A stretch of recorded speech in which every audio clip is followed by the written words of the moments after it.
respective locations in Little Saigon, Orange County, that we have gathered on the ancestral lands of the Tongva, the Awashiman, and the Chumash. Also joining today from Los Angeles, the lands of Chumash and Kizh, also known as Tongva, to be recognized as well. Hello, I'm Eric Nong, Artistic Director of Viet Film Fest 2021, organized by the Vietnamese American Arts and Letters Association. VALA was founded in 1991 by a group of Vietnamese American artists and those of varying professions and backgrounds. Their mission was to support the Vietnamese American community's literary and visual arts scenes by organizing art exhibitions, book signings, and more. VIF is just one of many programs that VALA has offered over the years. The first edition of VIF took place in 2003 and has been based in or near Little Saigon, Orange County, California, ever since. From its inception, VIF has featured films made by and or starring the Vietnamese diaspora from around the world. Due to the COVID-19 pandemic, VALA had to cancel what would have been Viet Film Fest 2020. But I am happy to say the 2021 iteration will take place this coming October from the 15th to the 30th. We plan on having some in-person elements, but as you have already seen through Under the Same Roof, VIF will also take place virtually. Moderating our panel is Anna Lee from the Center for the Pacific Asian Family, CPAF. We chose CPAF due to its work with AAPI families and how they help nurture healthy relationships within families. Its commitment to helping others find nonviolent solutions to resolve family tensions, and there are certainly plenty among the 6 short films, led us to ask CPAF to moderate. Anna, would you like to introduce yourself and tell us a little bit more about CPAF? Yeah, thank you so much, Eric, and hello to everyone joining us for this panel discussion near and far. My name is Anna, and I am a community program manager at CPAF, for short is what we say, in Los Angeles, California. CPAF was founded in 1978 by Nilda Ramonte, a Filipina American who pioneered domestic violence and sexual assault services for the Asian and Pacific Islander community specifically. In Los Angeles. So in my role at CPAF, I primarily support our prevention program and services, which includes facilitating community discussions to address violence in a way that fosters empathy and honors human dignity with respect, hopefully to instill practices to influence new cycles of active nonviolence and care. So it's my pleasure and honor to be supporting VALA in moderating this panel today, and to all our filmmakers present. And regarding our filmmakers present with us today are 3 directors from some of the short films from Under the Same Roof. First, joining us from Saigon is Sao Paulo-born Mauricio Osaki, director of My Father's Truck.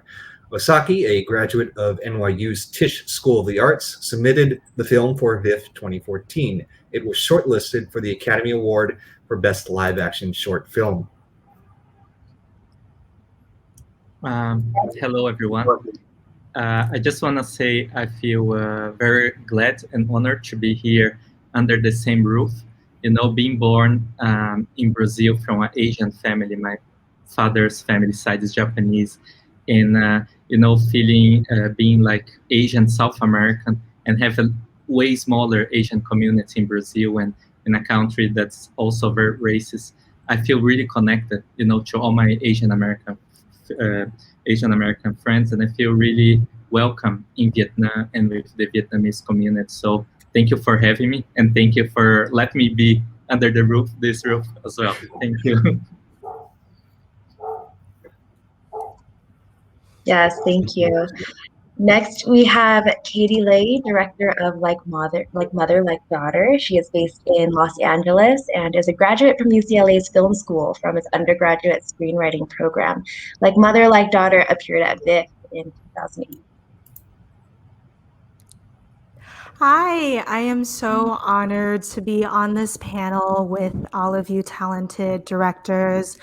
I just feel so connected to all of the Vietnamese diasporic filmmakers that are here, whether we're in the US or born in South America. And I really also want to thank the moderators of this panel and those that have organized VIF. Thank you, Katie. And lastly, also coming to us from Saigon is Ham Tran, director of The Anniversary. The Anniversary appeared at the inaugural VIF, and it was Tran's MFA thesis film from the UCLA Film School, and, like My Father's Truck, was shortlisted for the Academy Award for Best Live Action Short Film. Ham is best known for his 2006 film, Journey from the Fall. Hi, everybody. I wanted to thank Viv for inviting me back, and I'm so happy to be in such good company with Mauricio, and it's really good to meet you, Katie, and Anna, and Eric. Thank you all for being here today, for being a part of this panel. Anna, the floor is yours. Thank you so much, Eric. And yes, thank you again to all the film director panelists who were able to join us today. Without further ado, I would like to open this first question up to all three panelists, just to kind of give us an idea of the films that you all created. What were some key messages or impressions that you had hoped at the time of creating it, or you hope now, which may be different, for people to take away from your film?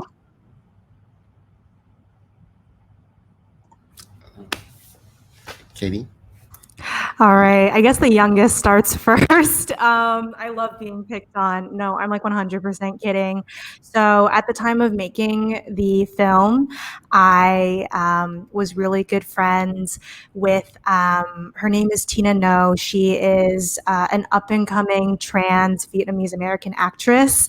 And we both came from UCLA, and I was just really inspired by her grace and her charm. And I told her, you know, someday I'm going to make you a star, and I really want to kind of star you in a short film. And around that time, I was dealing with coming out as bisexual. I got a lot of support from my friends who are trans and non-binary, and I also felt like kind of within the Vietnamese American community, the trans and queer perspective is not talked about a lot. So I came up with just sort of this idea of what a happy ending would look like if I came out to my mother, and I wanted to incorporate a trans woman character because I was just so enamored by my friend Tina's charm and her stage presence that I essentially just wrote a script around her. And I think the key messages I wanted to share was how diverse the Vietnamese American community is, and not just in the Vietnamese American community. I think that outside of the US, there are many queer and trans Vietnamese folks out there just looking to have their voices heard. So I think I just hope for people to still take that away. And I think that's all I have to say.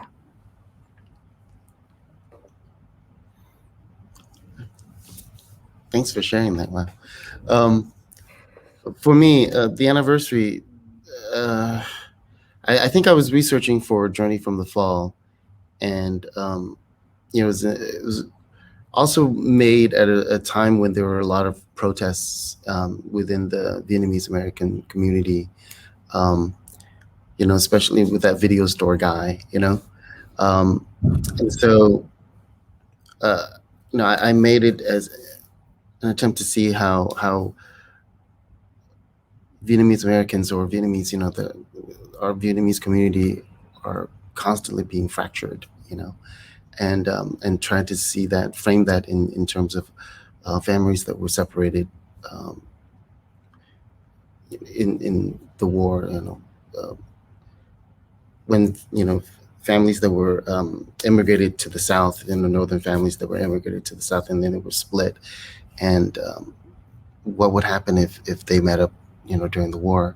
But I think that the visual came with the inspiration of the title as well, from a Rene Magritte painting, and it was called The Anniversary.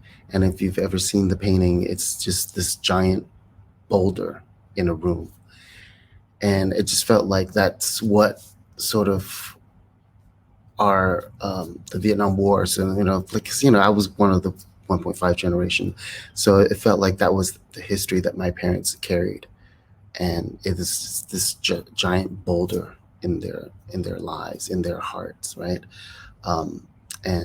So I made it in the hopes of trying to sort of bridge our communities. For me, when I was doing my father's truck, I think one thing watching your films, it's the family thing, right? And uh, having an Asian father and like Brazilian mother, there's always this thing about the communication with the father. And I was writing a script about a father and son and this generational gap and also cultural gap. And my intention was doing in Japan, and I couldn't by the time. And then I ended up I had a friend traveling around northern Vietnam. And when I was a kid growing up with my father, we traveled in the Amazon regions because my father is an engineer. And and he's a mining engineer, and that's region in northern Vietnam. That's a mining area near Hoa Binh. It really is so similar to the areas that I was traveling with my father.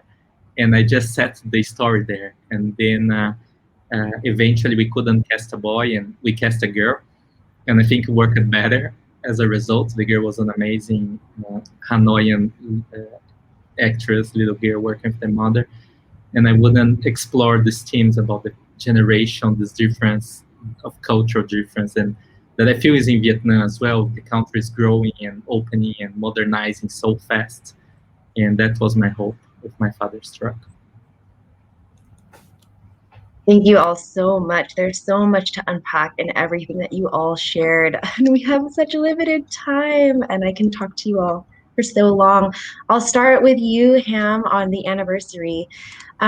Talking a little bit about the impact of the war on separation of families, and this story really focusing on this brotherhood, this sibling relationship that was then separated, and the tragedy that came after that.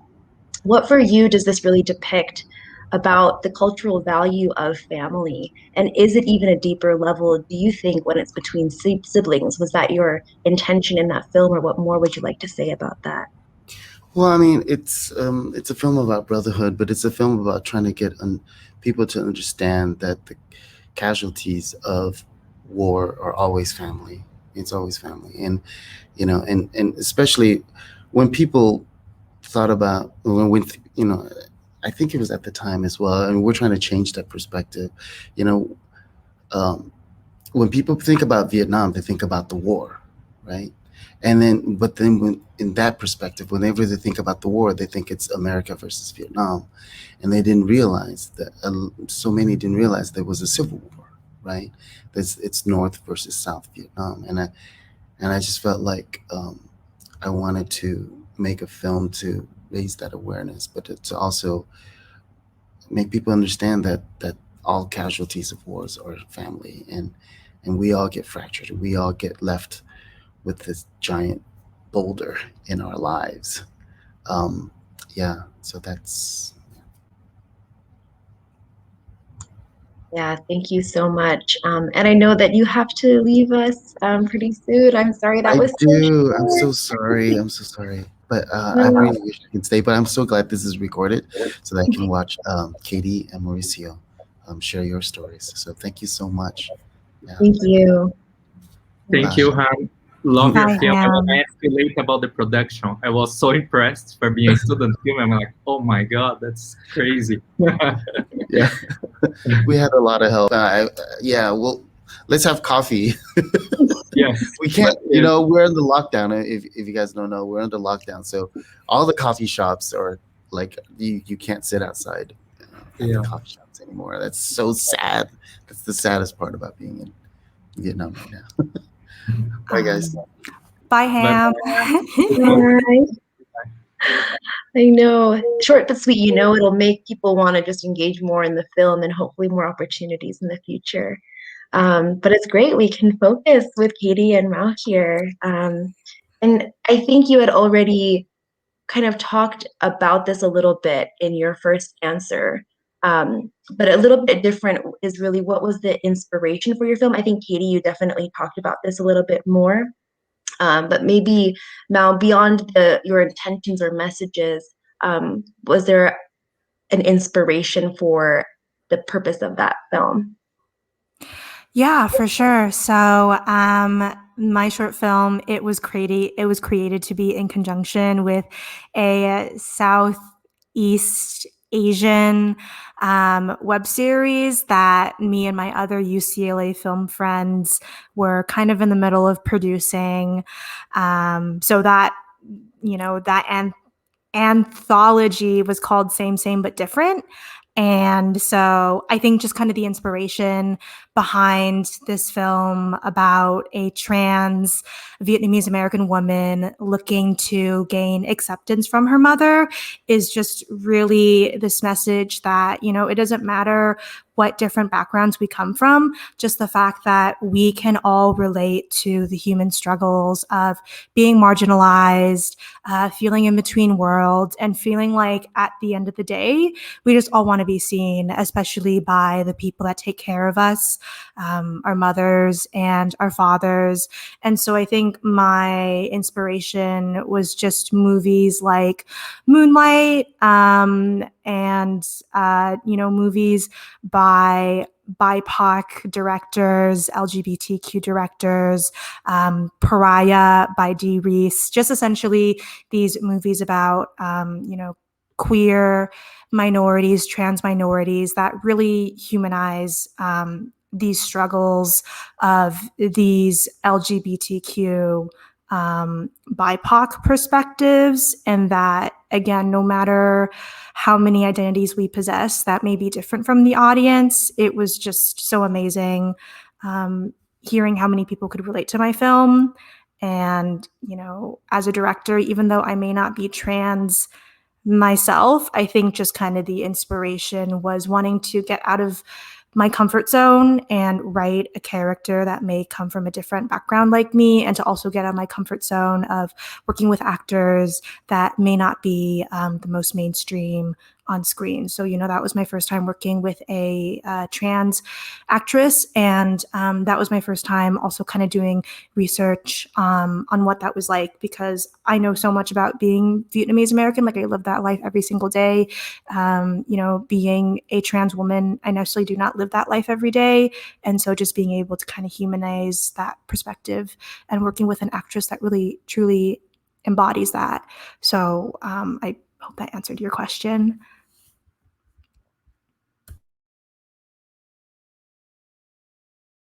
And the same question for you, Mauricio, for the inspiration for your film, where you might have drawn that from, or what really inspired you. I think like as Asian South Americans, well, the themes of the family are very big on us, and also like growing up in a mixed family, sometimes the generational gap, the cultural gap that we have at home and we face in the society, especially like in Brazil, we don't have like huge Asian community like in the US, and I wanna like make a film that would explore that through the family relationship. In the initial thought was like a father and son. And because I grew up traveling with my family and I love road movies, I wanna like through the traveling they could understand each other, or come to see through the other's view. And the way I end up in Vietnam is because I was back at NYU, and initially I thought, oh, I want to shoot in Japan. There's some Brazilian Japanese community there. And then it's just so expensive and hard to produce in Japan when you have no budget or not much structure. And I have some friends coming to Vietnam.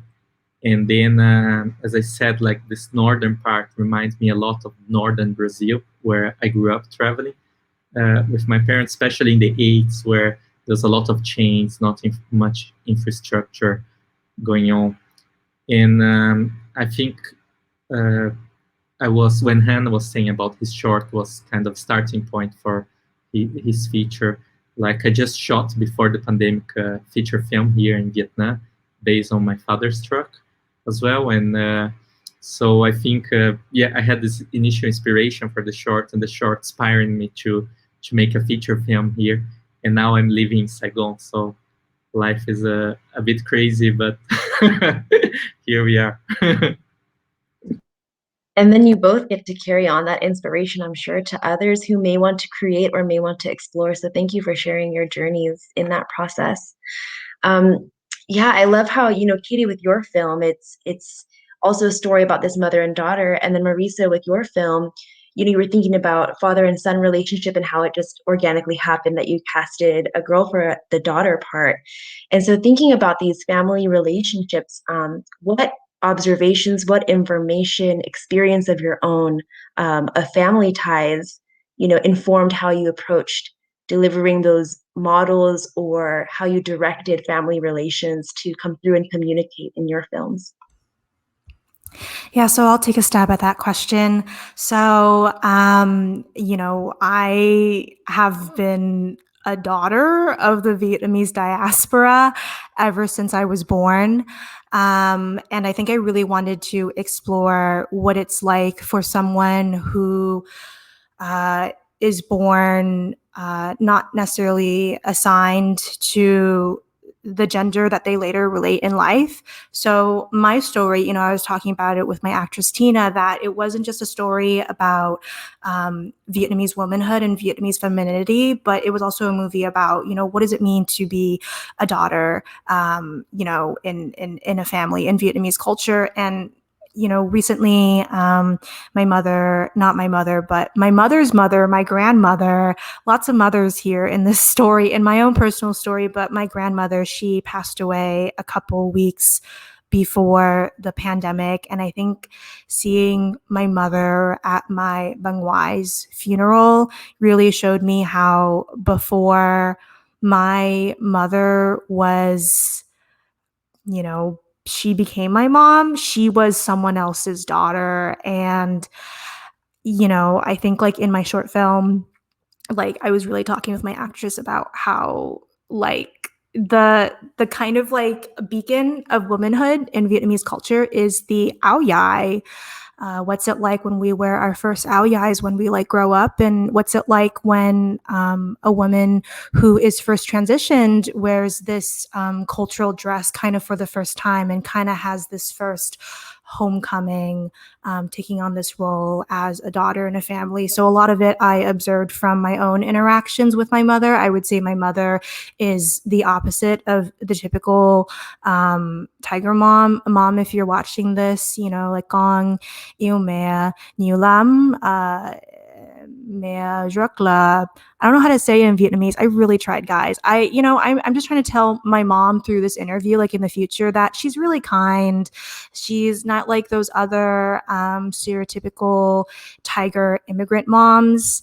So a lot of it was kind of based on my own interaction with me and my mom as I was writing the script. And a lot of it was also based on, Tina and her mom's interactions when I was kind of asking her, like, yeah, what's it like when you and your mom interact? And then I remember when we screened the short film in Atlanta at Out on Film, where it won like an award for best trans film. I did meet Tina's mom, and like she was so sassy and so amazing. And also a lot of the interactions, my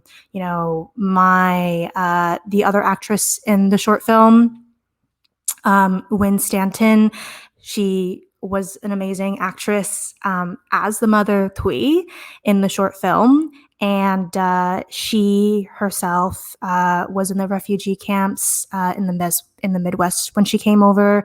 She herself is a mom. She is raising like a biracial daughter, in Austin, Texas. And so again, like asking her, like, what are some observations you have, like being a daughter in your own family as you're growing up, and also being a mom currently. Like, I really want you to bring that realness into the film. And I think it's also really intriguing that Mauricio has also worked with like an actor that was kind of around the same age of like a Vietnamese first generation, like boat person. So that's how I would like to kind of bring this question to a close.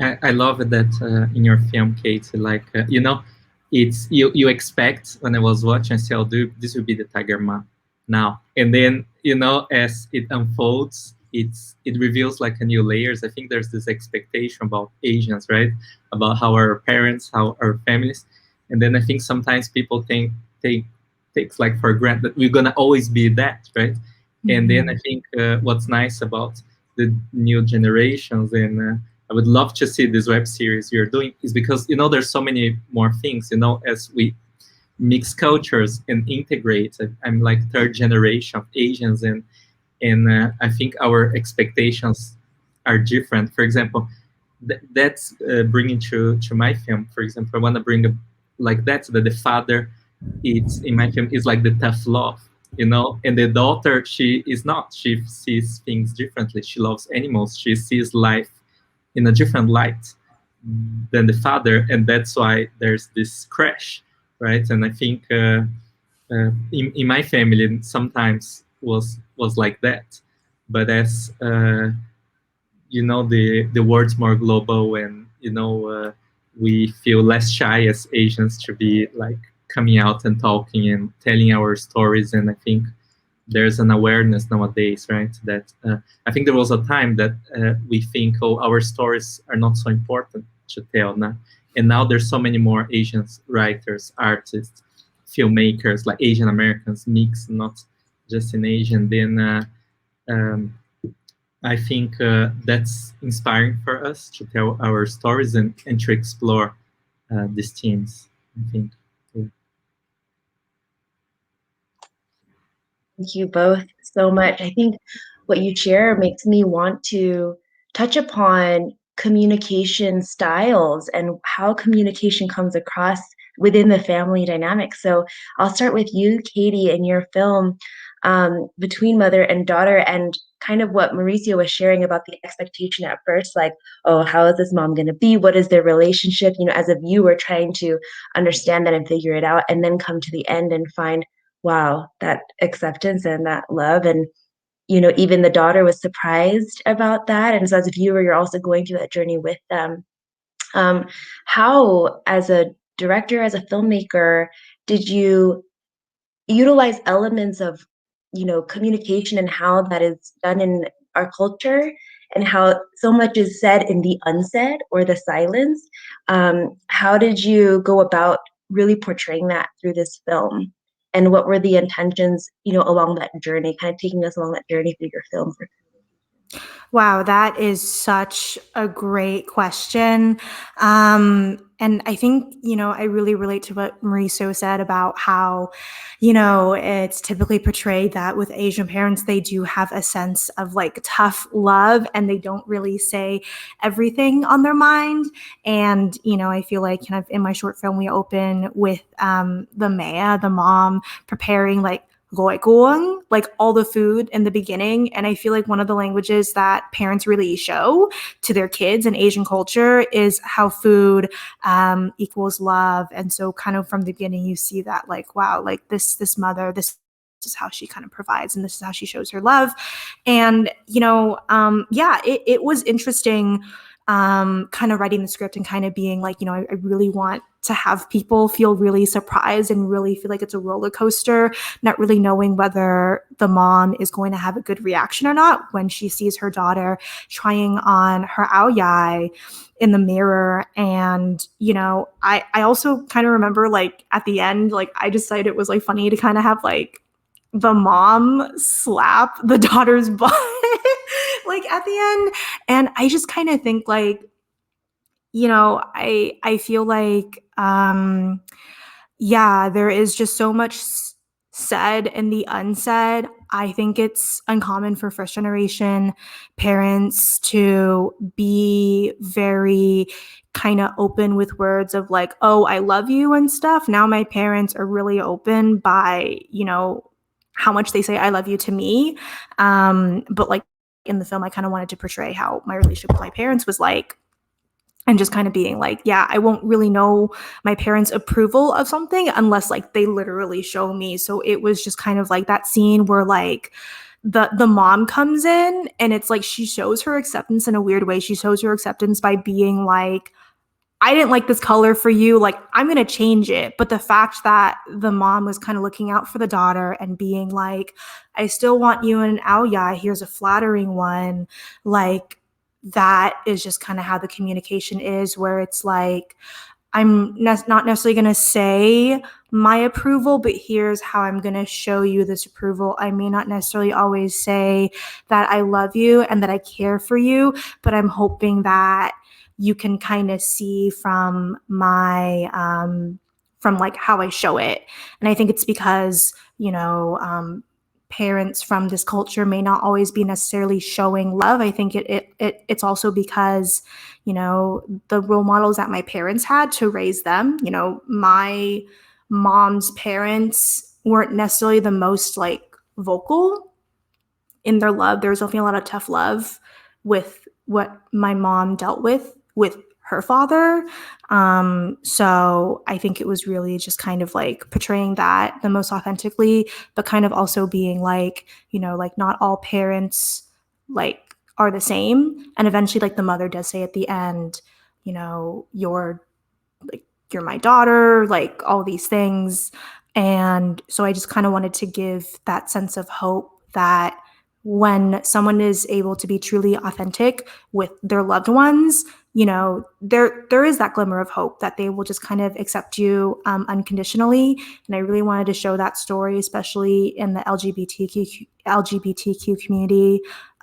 There are so many, tragic stories where, someone does come out, it doesn't go very well. They may risk kind of being kicked out. That narrative is unfortunately still true in the LGBTQ community, but there is a smidgen of narratives out there where, when someone comes out, they are very accepted by their community. So I kind of wanted to show like that aspect because I personally felt very accepted when I came out. And I was very happy to hear that my actress, Tina, kind of around the time that we were shooting the movie, her mother, started calling her Tina, the name that she chose for herself. And Tina was also kind of like, she had her own aoyai for the shoot, which is really amazing that her mother gave her.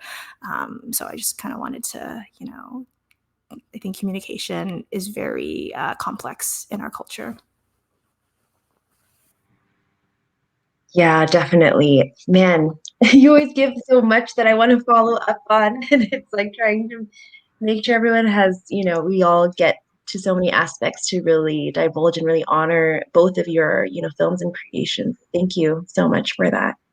And Mauricio, for you, a very similar question, if not the same. And I wanted to point out a couple of scenes, specifically in My Father's Truck as well, in the silence, kind of how much is said. So one is, after the money is stolen under the watch of the daughter and the father gets angry, then there's a moment after that, I think they're on a pier or something, and nothing is said, but the father just kind of reaches out and brings the daughter closer to him and just kind of pats her.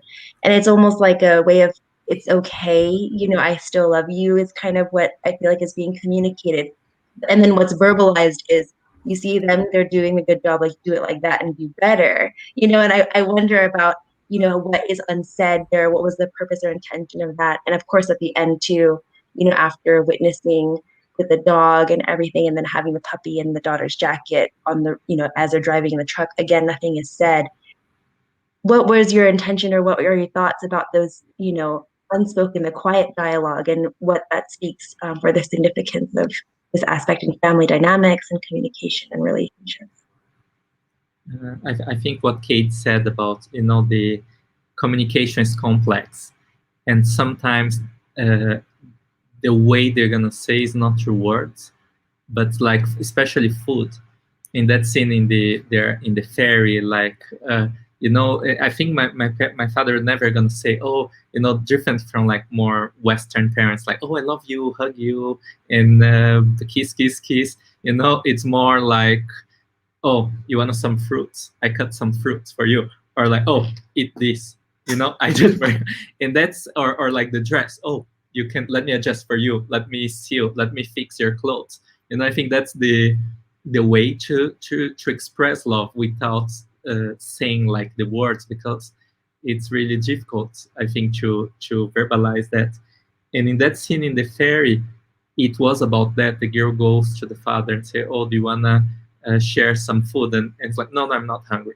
And my father is also very monosyllabic sometimes. You know, no, yes, no, and uh, and then eventually when he brings close to her, like they can eat the food and share the food. And I think these moments of sharing food in silence is a way for the family and especially for Asian people to kind of celebrate, to come together, and uh, and I think a lot of what happens is what you do, right? It is not what you say, especially in our families.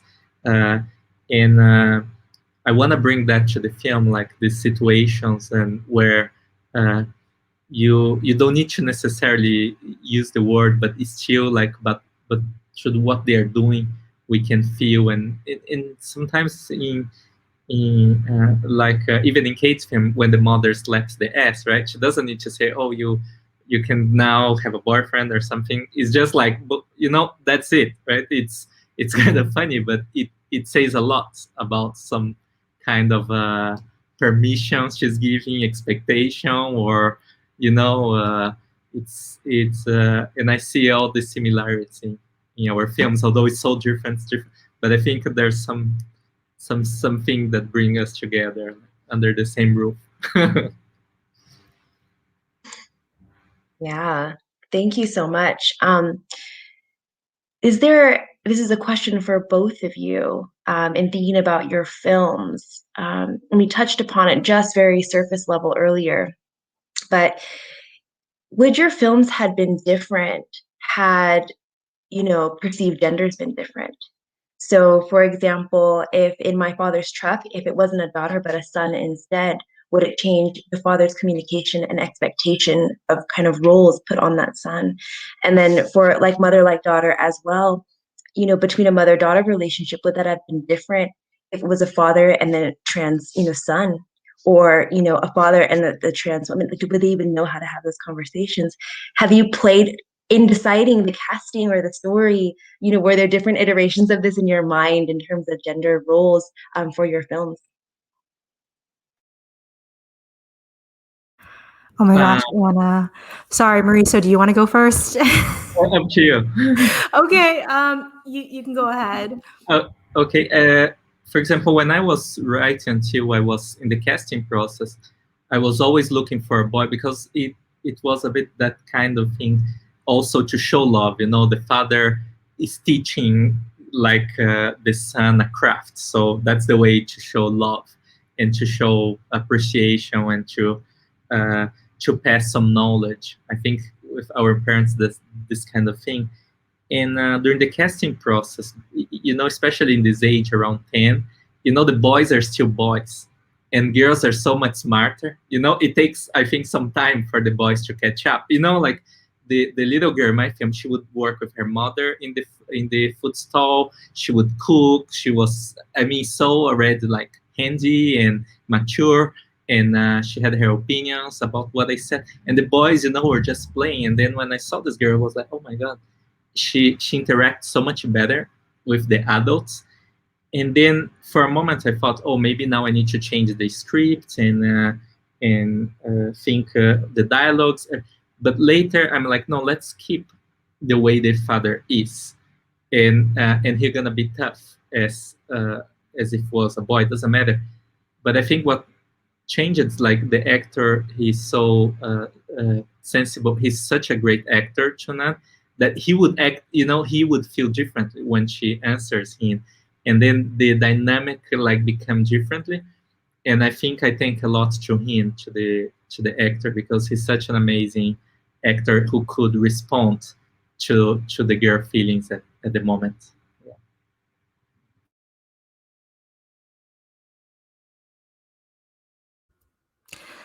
Yeah, I think what was interesting, Mauricio, is how like you had the script in mind for like a father-son relationship.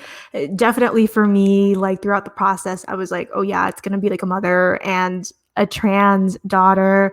And, you know, I think what would have been interesting about having a Vietnamese father instead of a Vietnamese mother in the story, you know, I think that I personally don't see a lot of Asian father, Asian daughter movies. I also don't really see any like father-daughter movies in general. I can really only think of like Ong Lee's movie, Eat, Drink, Man, Woman, and you know, the half of it on Netflix. And you know, I always figured like, why are there so few like daughter father movies? And I think in my movie, if it was to be like a Vietnamese father instead of a mother, I think there would have been some awkwardness of how the father would just kind of approach helping, because I think so much of the film is so much of like the mother at the end accepting the daughter by showing, let me kind of teach you, like train you how to be a Vietnamese woman. Like here's how you put on an ao dai. You're kind of supposed to stand like this, and like your butt's supposed to be bigger. I'm gonna spank you. I feel like a Vietnamese father may not have as much of like that hands-on insight to kind of train like someone in Vietnamese femininity, like a crash course. But I think that, you know, still in the same way, I think no matter what gender, I think that, you know, it still would have played out to be a very accepting, you know, kind of parent regardless. I think that I could have made a joke about like the father just kind of being awkward about it, not really sure how I would kind of bring humor into it. But I think that regardless whether it was going to be a father or a mother, I think it still would have been a single parent regardless. And, you know, with it being a single mother raising her, you know, child, you know, I think it just kind of would have been very like, you know, okay, like the mother and the daughter, they're kind of both in the same kind of plight of like they're both experiencing life as women. And I think if it was like a single father raising a trans daughter who was born biologically as a male, I am really curious of how that would have played out. I have never thought of it. But, you know, Father's Day is coming up, and Mauricio's film really made me very reflective of my relationship with my own father. I don't think my father knows exactly like how I identify in terms of my sexual orientation. But Dad, if you're watching this, like, I'm just going to make it clear to you, Dad, that like I like men and women. And if it hasn't been clear to you, Dad, like it is. So it's so weird. I'm using this like panel as like I'm coming out to my parents like again, but like it's Pride, and I just feel like I've invited my parents to like so many panels where like I'm always talking about like this. Anyhow. I know we could just keep going, and thank you. It is Pride Month, and I did no, I did was we were thinking about that as well. At the same time, I want to be very wary about tokenizing anything too. And there's so many layers that we covered today, you know, gender roles or expectations, or even, yeah, what does it mean to train someone to be, you know, more feminine in a culture or masculine in a culture? And how does that develop or over time, you know, feed into the relationships in our family, the roles we have. We talked about communication styles and how that is different within a family and how things are unsaid, and so much in the history, of course, the history of Vietnam and the events that have occurred in the past and how that takes impact on these family relationships now. And there's so much more we could talk about, but I want to, you know, before we close, I guess the final question I really want to give you both some ownership in, is there anything that you would like to share that we didn't get to discuss or, you know, touch upon today that you would like to make a point about? And it could be, doesn't have to be related to anything we talked about today at all. I wanted to give that ownership and floor to each of you. Something you want to share, last thoughts about your film, or something you want to share with the group today? I think given that it is Pride Month. I wanted to just kind of wish everyone, for those of us in our community that are celebrating it, to have like a safe celebration of Pride during this pandemic. If there are any mutual funds or nonprofits in your local areas that support trans Black women, definitely, give them a shout out on social media or give them a donation if you can.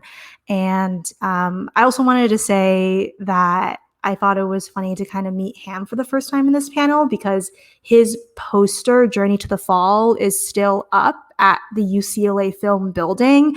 And like his movie poster was like just on top of it was hung over the door of my lecture, and just kind of always seeing that poster and being like, oh yeah, I've always wanted to meet this director. He's also a UCLA Film School alumni like me, he's Vietnamese American like me. So I kind of wanted to joke with him about that before he left. Thank you so much for organizing this panel. Thank you. I want to say I cannot wait to see the father in hello? Yeah, we're still here. You're just the main. I was saying, Kate, I cannot wait to see the father-daughter version of your film as well. And for the people watching, I was watching all the films this morning. It's so inspiring to see.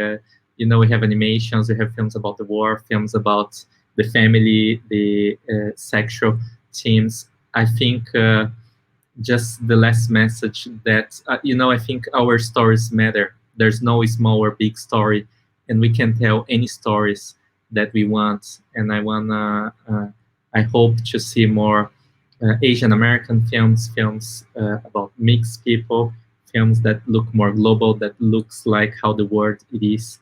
And then I think we need diverse stories, and I hope more people can come, write, and direct films with diversity.